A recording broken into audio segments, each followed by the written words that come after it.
இனி செய்திகளை தொடர்ந்து விரிவாக பார்க்கலாம். நேபாள நாட்டின் முக்திநாத் பகுதியில் ஏற்பட்ட பனிச்சரிவில் காஞ்சிபுரத்தை சேர்ந்த 3 பெண்கள் உட்பட 7 பேர் சிக்கிக் கொண்டிருப்பதாக தகவல்கள் வெளியாகியுள்ளன.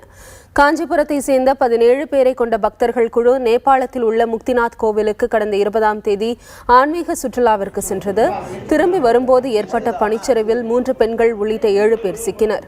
பனிச்சரிவை சரி செய்வதற்கு குறைந்தது 15 நாட்கள் ஆகும் என நேபாள அரசு தரப்பில் கூறப்படும் நிலையில் குடிக்க தண்ணீர் கூட இல்லாமல் 7 பக்தர்களும் தவித்து வருகின்றனர். இந்நிலையில் அவர்களை மீட்க வேண்டும் என்று அவர்களின் உறவினர்கள் கோரிக்கை விடுத்துள்ளனர்.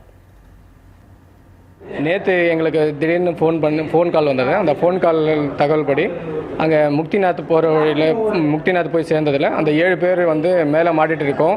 எங்களுக்கு தரைவழி பாதை தடைப்பட்டிருக்குது, மொத்தமாக துண்டிக்கப்பட்டிருக்குது.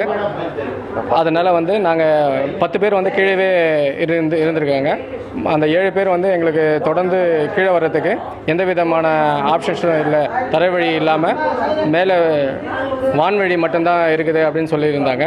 அந்த வான்வழி தொடர்பு மூலயமா அவங்களால இப்போ வர முடியாத சூழ்நிலையில் இருக்காங்க அப்படின்னு சொல்லிட்டு எங்களுக்கு ஃபோன் கால் பண்ணிகிட்டே இருக்காங்க. அங்கே அந்த வான்வழி மூலமாக வரணும்னா அதுக்கு ஒரு அமௌண்ட் கேட்குறாங்க அப்படின்னு சொல்லிட்டு உங்கள் உயிரை பாதுகாத்து நாங்கள் கீழே எட்டுன்னு போனோம்னா உங்களுக்கு இவ்வளோ அமௌண்ட்டு கொடுத்தா தான் நாங்கள் உங்களை கூப்பிட்டு போவோம் அப்படின்னு சொல்லிட்டு சொல்கிறதுனால தமிழ்நாடு அரசு தாழ்மையாக இதை ஏற்றுக்கிட்டு நேபாள அரசோடு பேசி எங்களுடைய உறவினர்களை எங்களோட சேர்க்குற மாதிரி நாங்கள் ரொம்ப பணிவுடன் கேட்டுக்கிறோம்.